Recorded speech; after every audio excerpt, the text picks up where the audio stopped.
At 2 a.m., the Branson mansion echoed with the sound of a soul breaking. Bill found her in the darkened hallway. Jessica Thompson, his daughter's nanny, sobbing over her phone.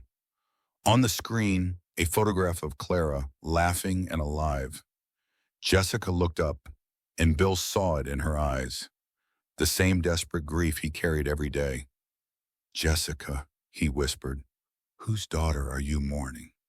Jessica Thompson, 26, had spent 10 years preparing for a moment she had no right to claim. At 16, she'd held her newborn for 2 hours, named her Emma Rose, and watched strangers take her away through a closed adoption. She'd spent a decade becoming the mother she'd never been allowed to be, studying pediatric medicine, preparing for scenarios where her lost daughter might need her. Then she saw the news. Billionaire Bill Branson's adopted daughter Clara had a terminal diagnosis. The camera zoomed on Clara's wrist, a crescent-shaped birthmark. Her daughter was dying. Jessica, using false credentials, became Clara's nanny. Not to reclaim her, to say goodbye. But Bill doesn't know any of this yet. What Jessica confesses when he confronts her will shatter everything. This story doesn't go where you think, and you need to stay until the end to see why. Hit subscribe. You won't want to miss a single word. Bill's hands shook as he pointed toward his office. "My office now." His voice barely controlled, each word a struggle. Jessica moved past him like a ghost, face streaked with tears, phone still clutched in her trembling hand. The photograph of Clara, his Clara, still glowing on the screen. The office felt different at 2:15 a.m. Bill switched on the harsh, recessed lighting and closed the door. Jessica stood before his desk, arms wrapped around herself, looking smaller than he'd ever seen her. This was the woman who'd brought warmth back into his home after 3 years of cold grief. The woman Clara bonded with in ways he'd never seen. And she'd been crying over his daughter's photograph like mourning someone she'd lost. "I need to stand," Jessica said before he could speak. "I need to tell you something. I should have told you from the beginning." Her voice cracked. Bill's mind raced through possibilities, each worse than the last. "You're scaring me, Jessica. What's going on?" She looked up at him, and Bill saw terror mixed with relief in her eyes, like someone about to jump and fly at the same time. I'm Clara's mother." The words hung between them. Bill's brain refused to process. "What?" "Her biological mother. I gave birth to her 10 years ago. I'm the one who signed the adoption papers. I'm the one who gave her away." The room tilted. That's impossible." But he knew it wasn't. The way Jessica looked at Clara, the inexplicable connection he'd noticed but never questioned. "You're lying." "I wish I was." Jessica pulled out something small and worn, a hospital bracelet, plastic yellowed with age. She held it out with shaking hands. "Emma Rose, born April 14th, 2014, St. Mary's Hospital. I was 16. Bill took it, fingers numb.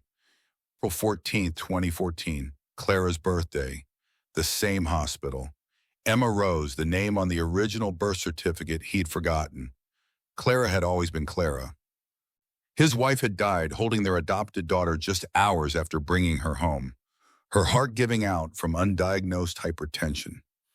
He'd been both parents for 10 years, and now this woman was telling him she was the girl who'd given his daughter away.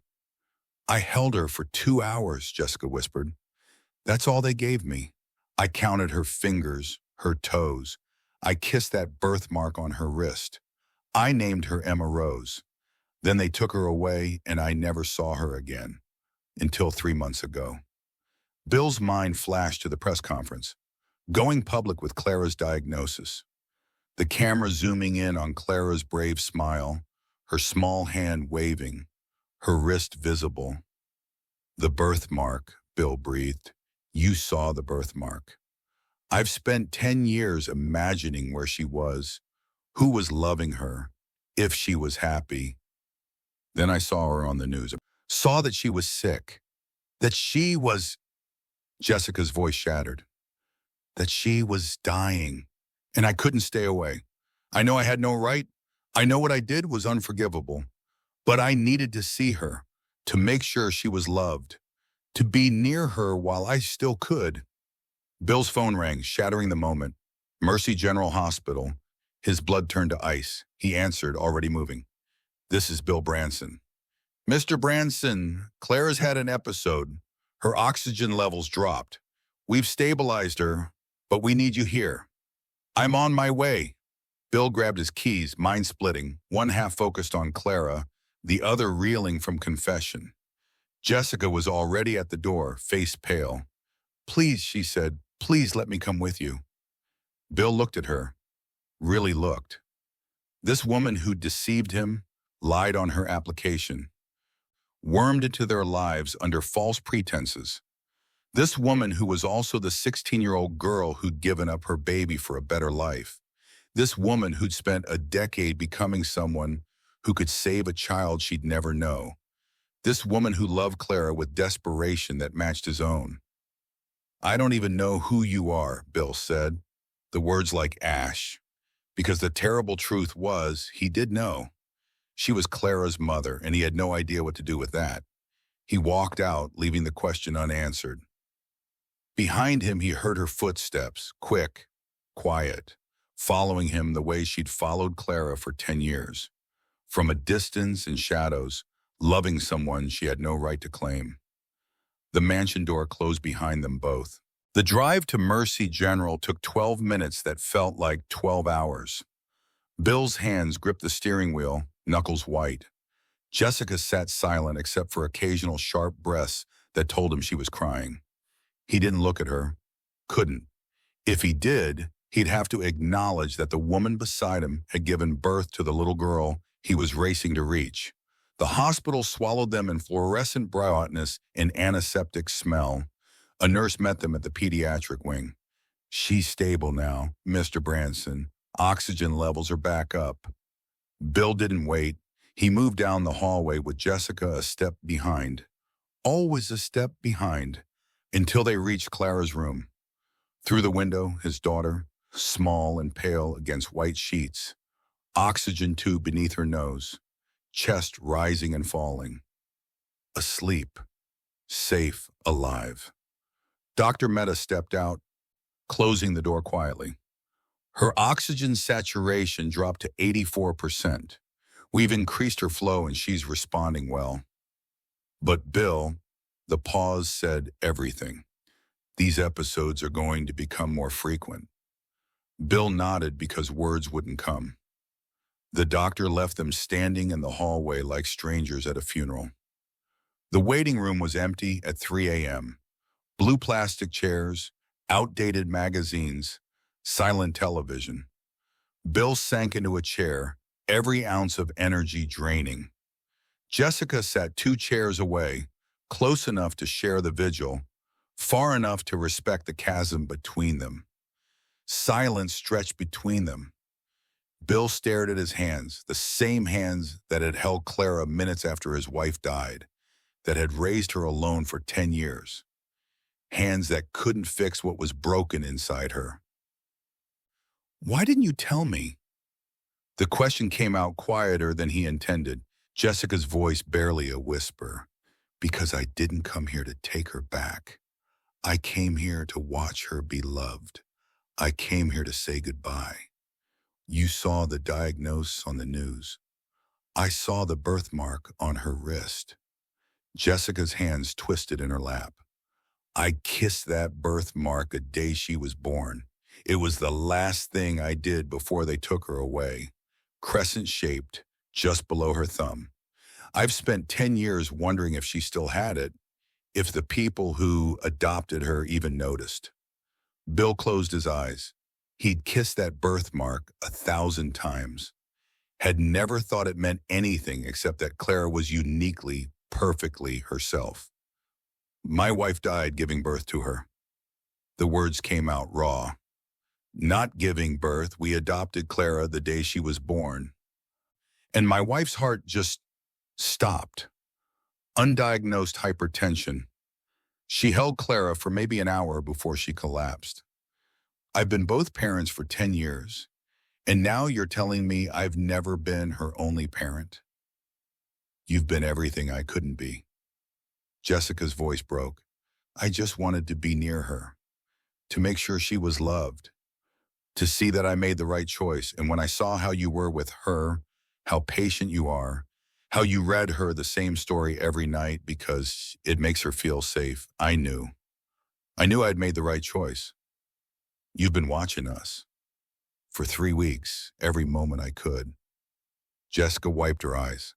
I've been loving her for 10 years from a distance, learning everything about medicine, about how to be the kind of person who could have kept her if I'd been older, stronger.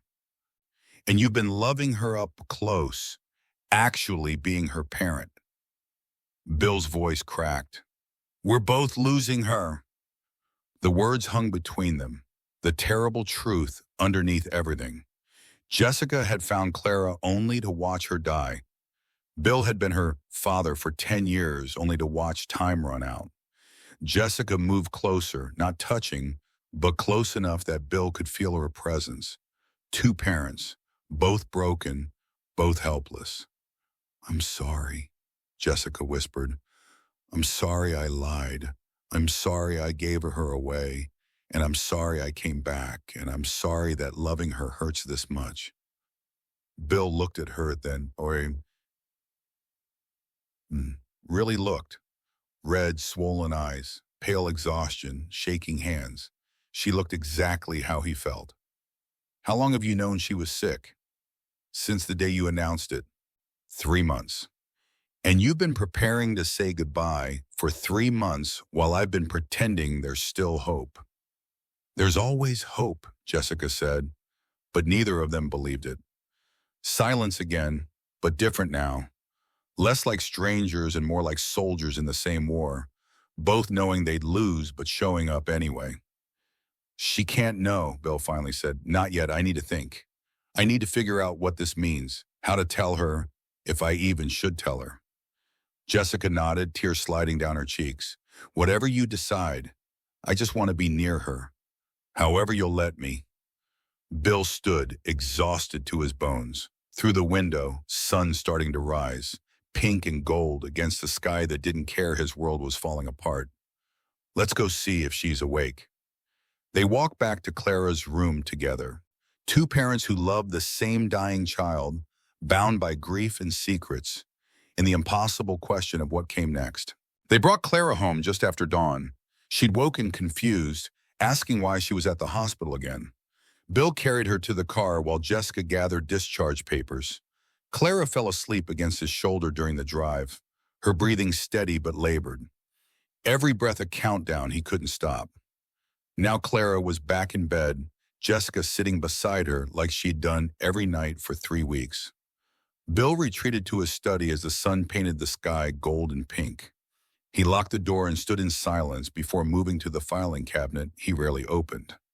The adoption file was buried beneath tax documents and papers he'd wanted to forget. His hands shook as he pulled it out. The birth certificate was on top. Baby girl born April 14, 2014, 6:47 a.m. St. Mary's Hospital. Mother, minor, age 16. Birth name, Emma Rose. Emma Rose. Jessica had whispered that name like a prayer, like something sacred she'd held on to for a decade. Bill cross-referenced the hospital bracelet Jessica had shown him.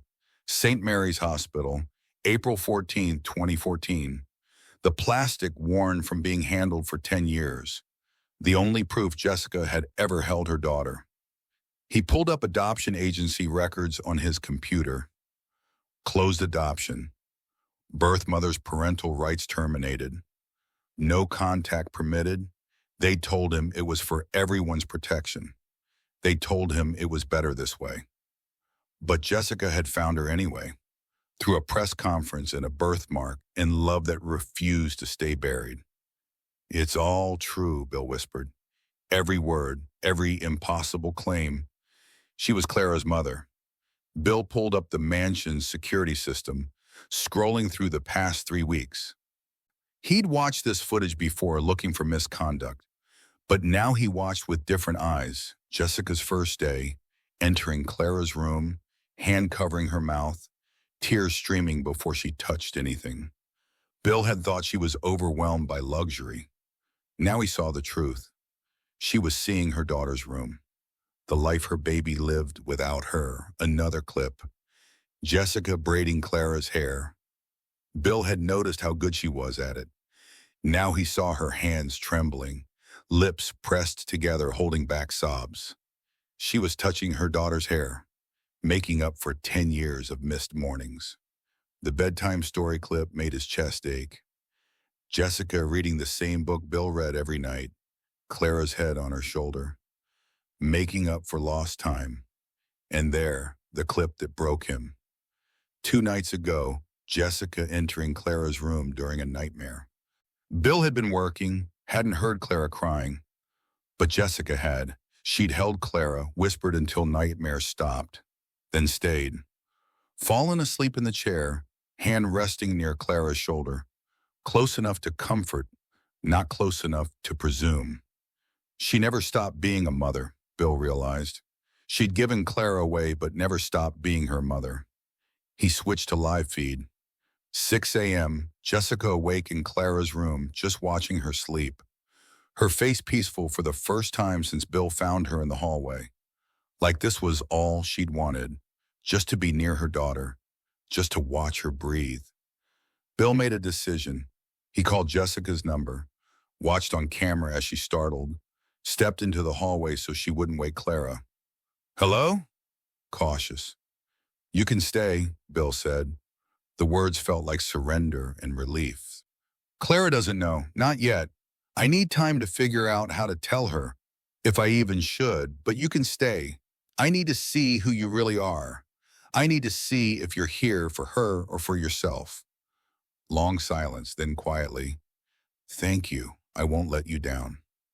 "You already have," Bill said, harsher than he meant. "You lied to get into our lives. I don't know if I can trust you. But I watched the footage. I saw you with her. And I know one thing, you love her. Maybe that's enough. Maybe it isn't. But I'm giving you a chance to prove it." "I will," Jessica whispered. "I promise." Bill ended the call and watched through the camera as Jessica returned to Clara's room, sank into the chair, covered her face. Her shoulders shook with silent sobs. Relief or grief or gratitude. He couldn't tell. He closed the laptop, exhausted beyond measure. The sun was fully up now, painting his study in morning light. Somewhere in this mansion, his daughter was sleeping. Loved by 2 parents she didn't know she had, and Bill had no idea what came next. The next week passed in strange, quiet tension, like living in a house made of glass where one wrong move would shatter everything. Bill watched. That's what he did now. Watched Jessica with Clara, looking for cracks, for signs she was here for wrong reasons. But all he found was love so fierce it hurt to witness. He stood in doorways he'd never lingered in before. Tuesday evening, Jessica putting Clara to bed, humming a melody Bill didn't recognize. But Clara did. Her eyes drifted closed. "I know that song. I dream about it sometimes." Jessica's voice caught, stumbled, continued, softer, sadder. Bill backed away before either saw him, chest tight with realization that Clara remembered her biological mother's voice from infancy. Some things the body never forgot. Wednesday afternoon, Clara chased their cat through the garden. Bill was on a conference call when he saw Clara's foot catch on a planter edge.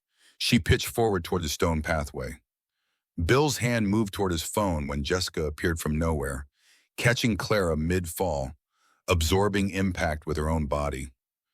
Pure instinct, the kind you couldn't fake, the kind only mothers had. Clara giggled, unaware of danger.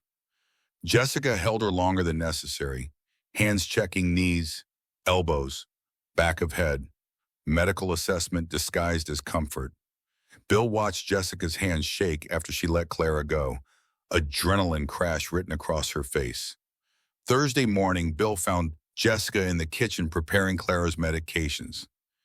7 pills, exact dosages, specific times. Jessica was cutting one into quarters with obsessive precision.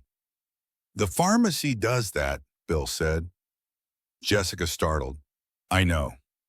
But Clara's weight changed, just 2 pounds, but her dosage needed adjusting. "How did you know her weight changed?" "Her clothes fit differently. I checked the medical chart." Jessica's voice quiet, apologetic. "I've been reading every study, every trial since you announced her diagnosis. I needed to know how much time she had, how to help." She'd been studying Clara's specific condition for 3 months, preparing for scenarios she had no right to prepare for, except she did. She was Clara's mother, and mothers prepared for the worst even when it killed them. Friday evening, Bill heard Clara's voice from the garden. "Why doesn't Jessica ever leave? The other nannies always took days off." Bill moved to the window. Below, Clara and Jessica sat on the garden bench, late sun painting them gold.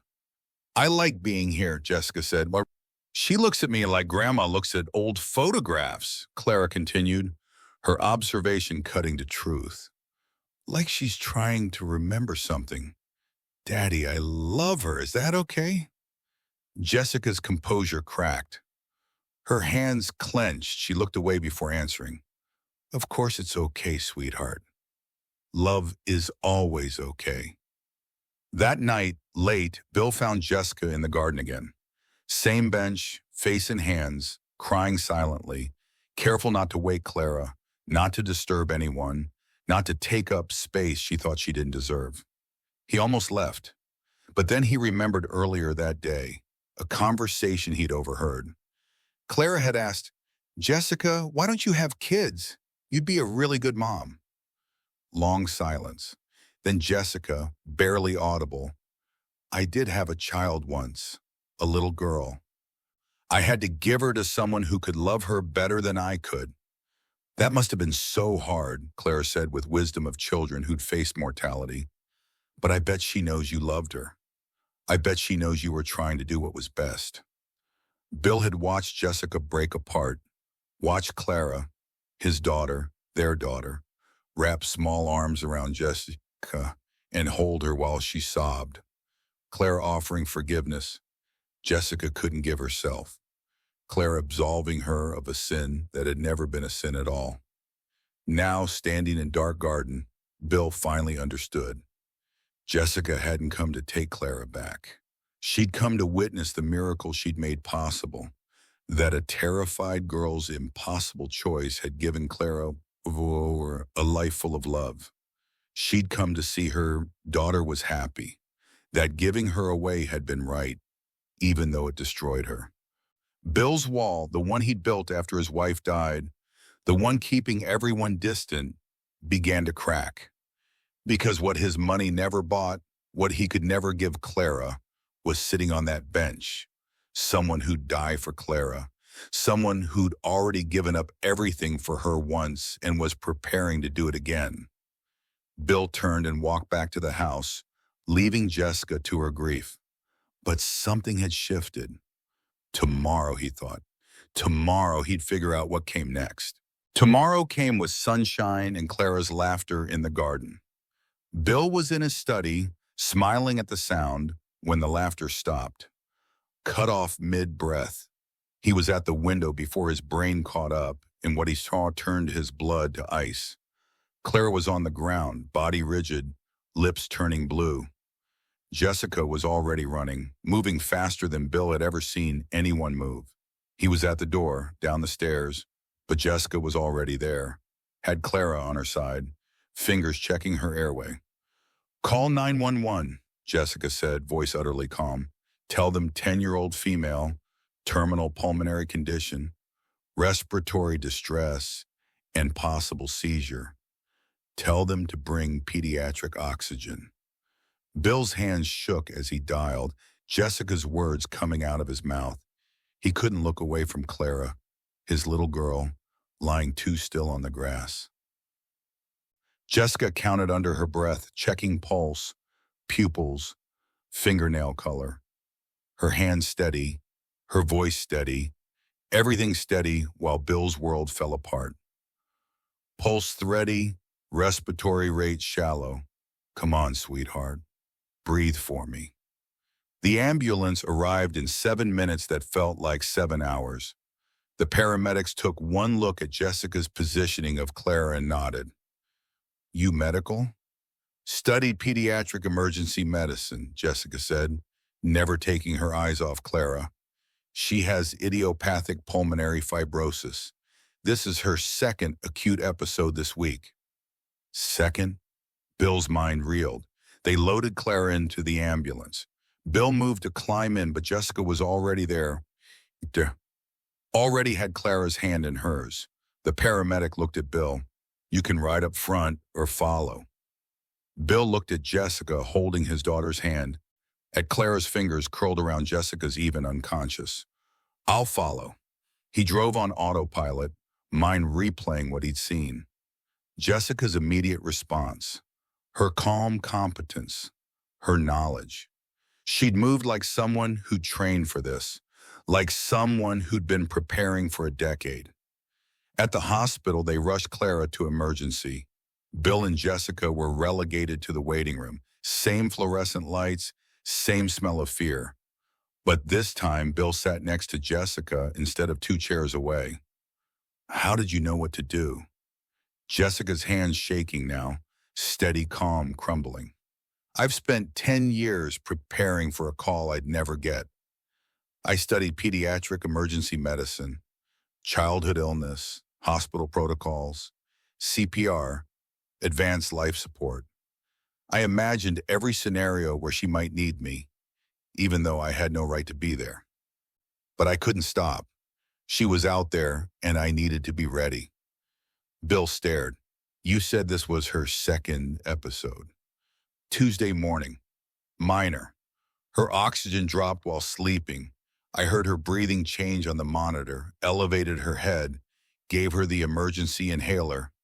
She was fine in 10 minutes. I didn't want to worry you. You've been monitoring her breathing at night? Every night, I sleep with the baby monitor on, check on her every 2 hours. I've learned the sound of her normal breathing, distress, the sound of... She couldn't finish. You never stopped being a mother, Bill said, words hurting. You gave her away but never stopped. You just kept being one from a distance, learning, preparing, waiting. I didn't know it would be you who adopted her, Jessica whispered. Didn't know I'd ever find her. But somewhere out there, my daughter existed, and if she ever needed me, even though I had no right, I wanted to be ready. Bill felt something break open. For 10 years, he'd been Clara's only parent, carrying all the weight alone.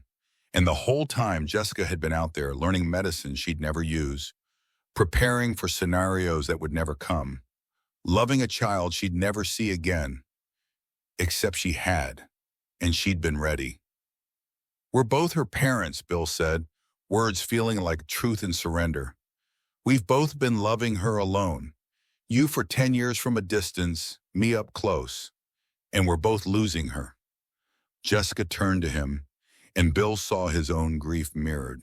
Same desperate love, same helpless terror, same knowledge that loving Clara meant preparing to say goodbye. I don't know how to share her, Bill said. But what you did today, you saved her life. You were her mother in every way that mattered. You've been her father for 10 years, Jessica said. I was her mother for 2 hours 10 years ago and 15 minutes today.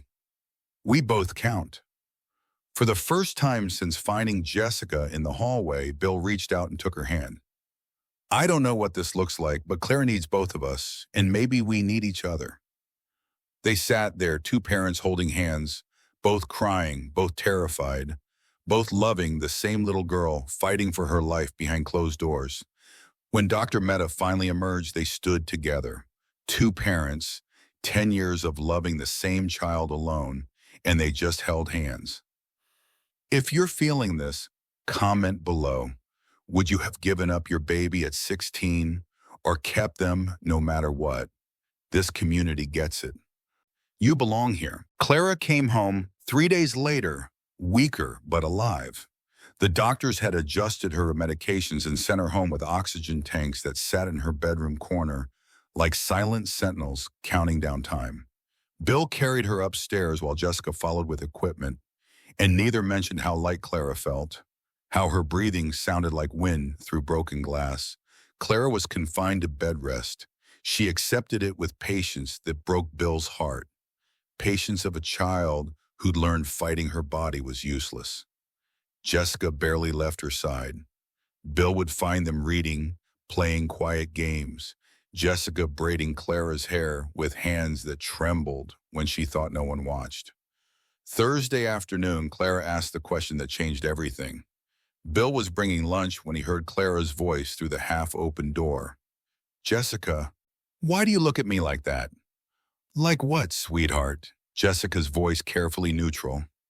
"Like you're trying to memorize my face, like you're taking a picture with your eyes." Silence. Pshitets. Bill froze, tray forgotten. "I don't mean to make you uncomfortable," Jessica said. "You don't. It's just, my grandma used to look at Grandpa's photos like that after he died, like she was trying to remember everything." Clara's voice quieter. "Are you worried I'm going to die?" Bill's heart stopped. He should go in, stop this, protect Clara, but he couldn't move. "I'm worried about losing you," Jessica said, voice raw. "But I look at you like that because you're the most beautiful thing I've ever seen. And I want to remember everything. The way your nose wrinkles when you laugh, the way you bite your lip when you're concentrating, the way your hair catches the light." "That's really nice," Clara said. "I love you, Jessica." Bill heard Jessica's breath catch, heard crying being swallowed. "I love you too, Clara. So much." That evening, Bill found Jessica in the garden. She was on the bench, face in hands, shoulders shaking.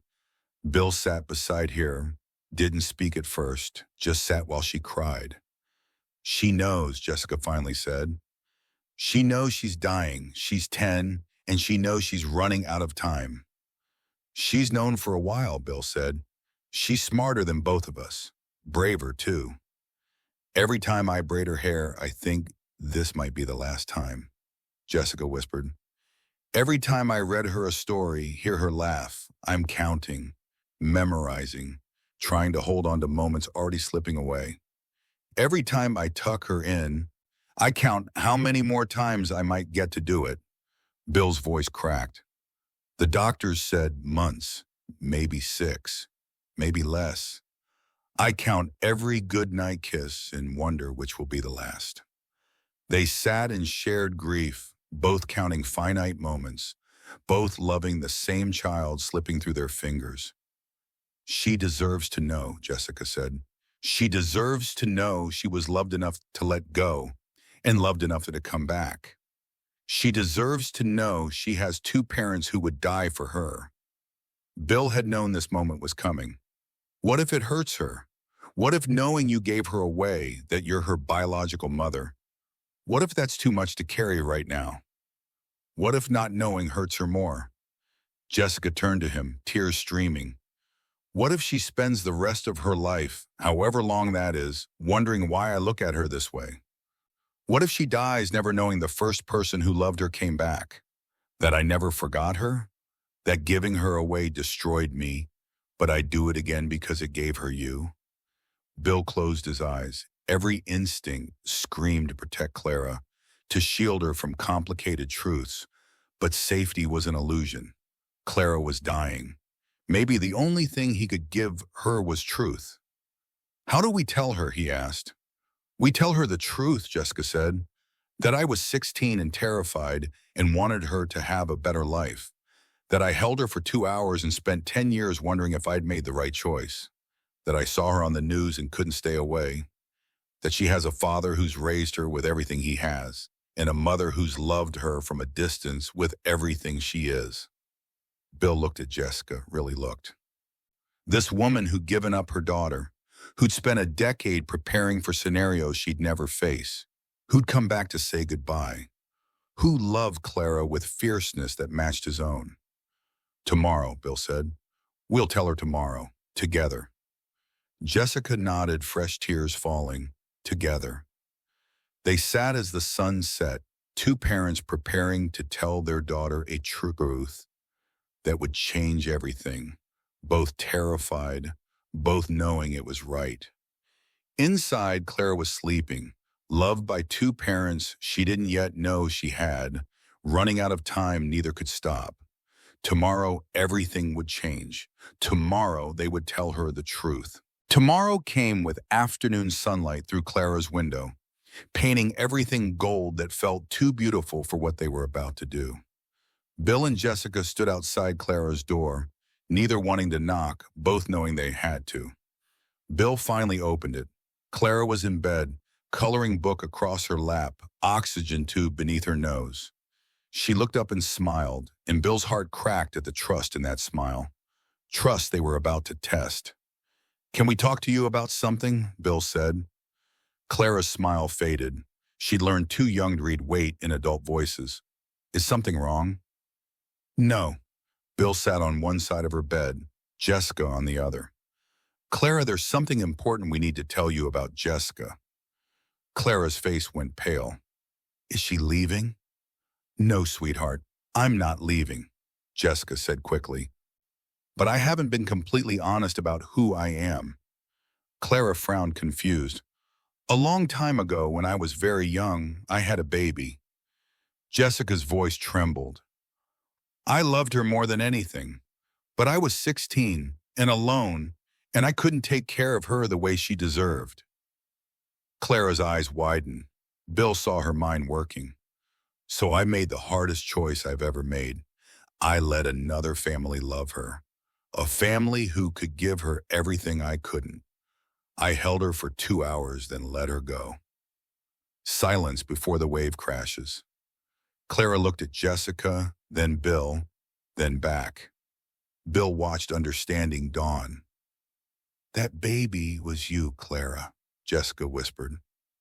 "I'm your biological mother." Clara's coloring book slid off her lap. "You're my mom? I gave birth to you, yes." Clara's face crumpled. "You left me?" Bill couldn't stay silent. "She was 16, Clara, just a kid herself." "I wanted you to have everything I couldn't give you," Jessica said, tears streaming. "A home, stability, a father who could protect you and love you. And you got all that. You got him." She gestured to Bill. "You got the most amazing father in the world." But Clara was still processing, still hurting. "You came back as a nanny. Why didn't you tell me? Why did you lie?" Jessica broke completely. "Because I didn't come back to take you. I didn't come back to disrupt your life. I came back because I saw you were sick. And her voice cracked. "I came back to love you while I still could. I came back to say goodbye." Clara stared at this woman who had braided her hair and read her stories. This woman who was her mother. "You came back because I'm dying," Claire said. Blunt truth making both adults flinch. "I came back because you're my daughter and I never stopped loving you," Jessica said. "I came back because I spent 10 years wondering if I'd made the right choice. When I saw how happy you were, how loved, I knew I had, but I couldn't stay away. Not when time was running out." Silence. Clara's tears fell onto her blanket. Then Clara asked the question that changed everything. "Does this mean I have a mom now?" Jessica's breath caught. "You've always had a mom, sweetheart. I just wasn't here." "But you're here now," Clara said. "I'm here now." Clara looked at Bill, asking permission. Bill nodded, throat tight. Clara turned back to Jessica. "I used to pray for a mom," Clara said softly. "Every night when I was little. I'd ask God to send me a mom because all my friends had moms and I only had Daddy. And Daddy is amazing, but I wanted a mom too." Jessica was openly sobbing. "I didn't know she was already here," Clara finished. Then she opened her arms. Jessica fell into them, and Clara held her, this woman who'd given her life twice. Bill wrapped his arms around both, and they clung together, crying, breaking, healing. I love you, Jessica whispered into Clara's hair. I have loved you every single day for 10 years. I'm so sorry I couldn't be here.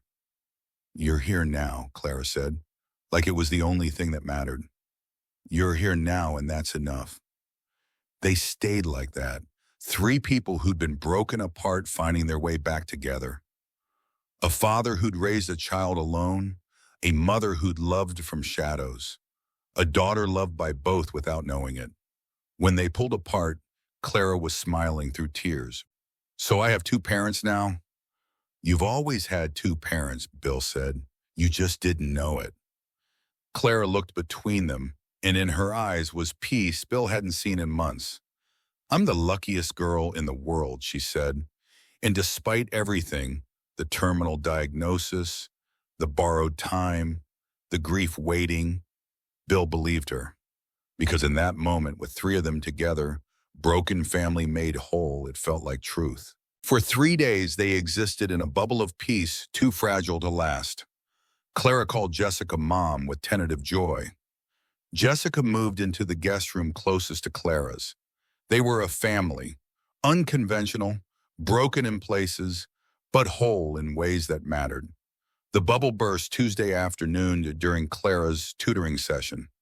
Bill was in his study when he heard Clara's excited voice. My Jessica is actually my first mom. She gave birth to me when she was 16, but she came back because she wanted to say goodbye. Bill's blood ran cold. He reached the library as the tutor was packing up, face carefully neutral but a hand shaking. Bill intercepted her in the hallway. Mrs. Chen, what Clara told you is private family business. She nodded and left quickly. But Bill knew. He'd seen that look. Someone who'd heard gossip too good to keep quiet. By evening, his head of security showed him social media posts. Household staff had overheard. Someone had told their spouse. The spouse posted on Facebook. Now it was everywhere. Headlines appeared within hours. Billionaire's dying daughter reunited with birth mother. Secret biological mother posed as nanny. By Wednesday morning, news vans parked outside the gates. Bill's phone rang constantly. Lawyers, publicists, board of directors, everyone with opinions. His legal team arrived at noon, grim-faced. She used falsified credentials, his lead attorney said. Lied on her application. You have grounds for immediate termination and a restraining order. Bill stared at papers they had drawn up. You want me to force her to leave? We want to protect you from legal liability. This woman manipulated her way into your home. If something had happened to Clara, she saved Clara's life, Bill interrupted. Twice. And every single day by being the mother Clara needed. His attorney exchanged glances. Mr. Branson, from a legal standpoint, get out. They left. An hour later, his board called an emergency meeting. Bill took it on speakerphone while Jessica sat in the corner, face pale, listening to strangers discuss her. This is a PR nightmare, Bill, his chairman said.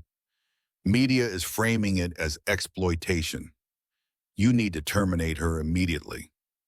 The situation is my daughter's biological mother, Bill said. A woman who came back not for money but to say goodbye. My daughter is dying and she finally has the mother she always wanted. Think about your reputation, the company.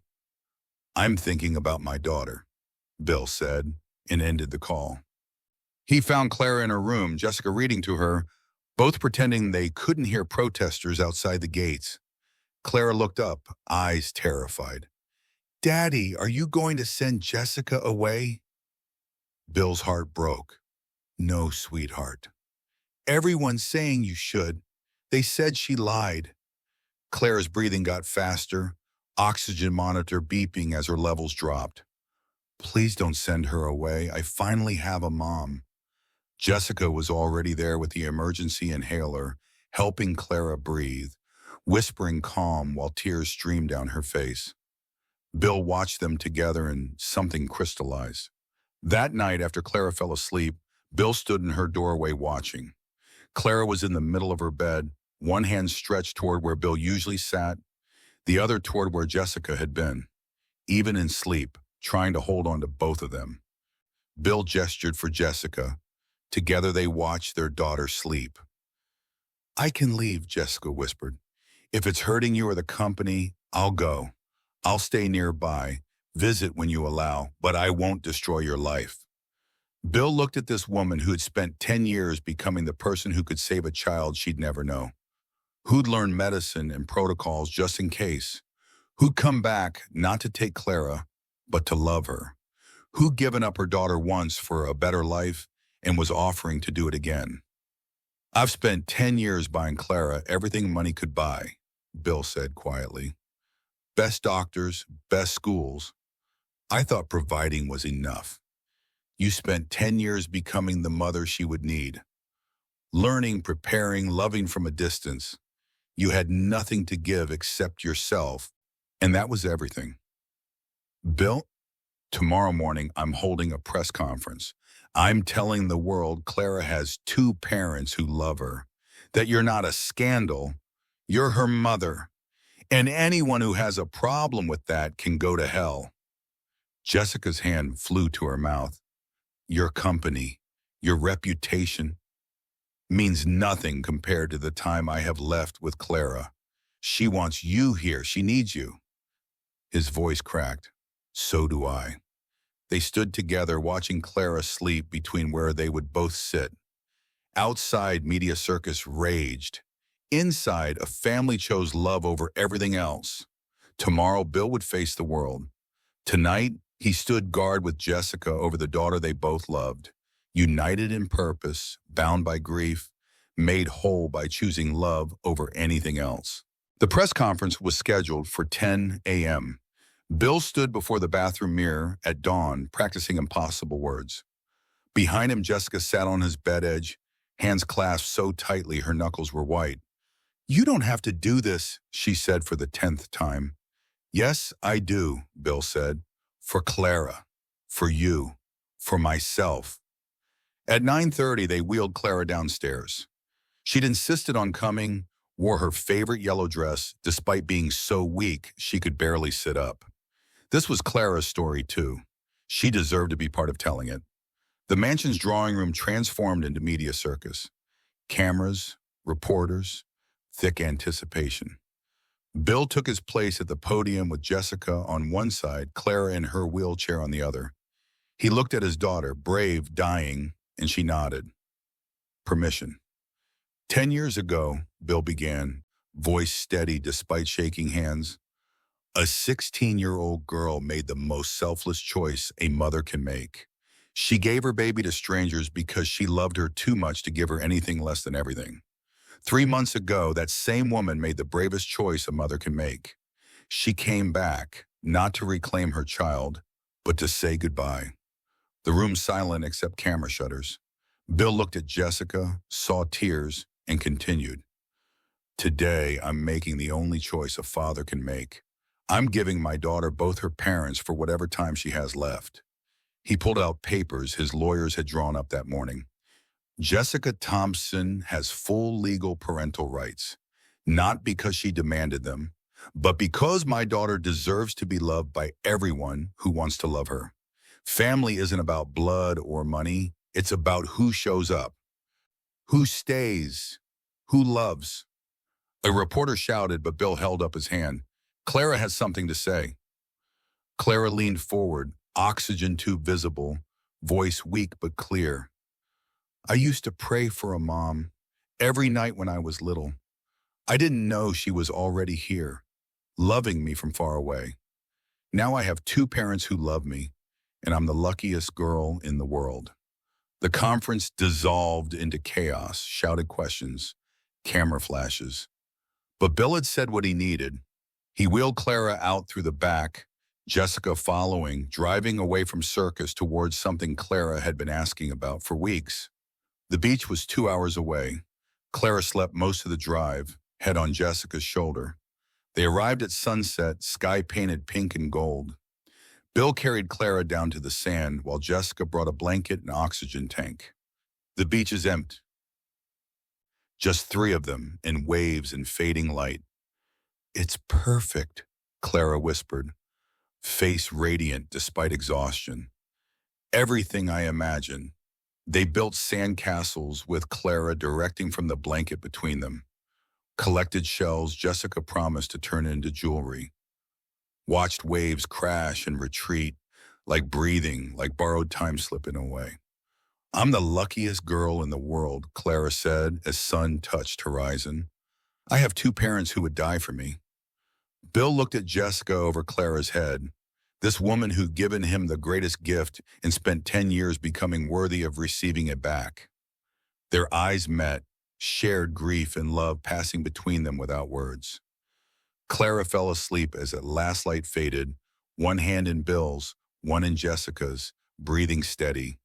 They stayed as stars came out, two parents keeping vigil, both knowing time was running out, both grateful for every borrowed moment.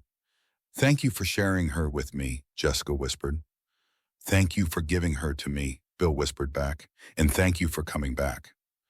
They sat until moon rose, three shadows stretching across sand. A father who'd learned love wasn't control, a mother who'd learned sacrifice and presence could coexist, and a daughter loved by both all along.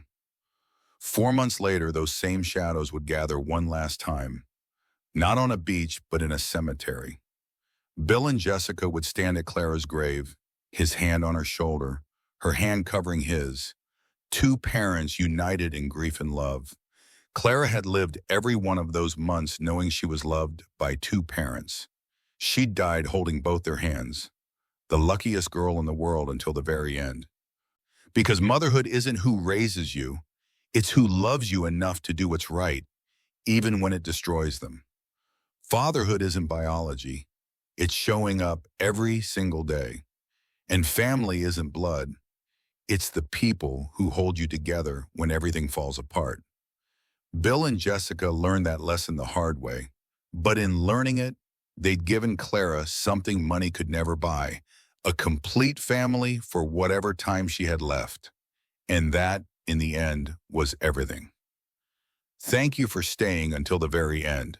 If this story moved you, if Bill and Jessica's journey meant something, leave a like and let me know in the comments.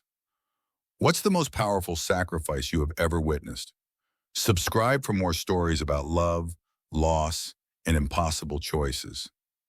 Next time, Billionaire's daughter drew a picture of mommy. He froze when he saw the face. See you there.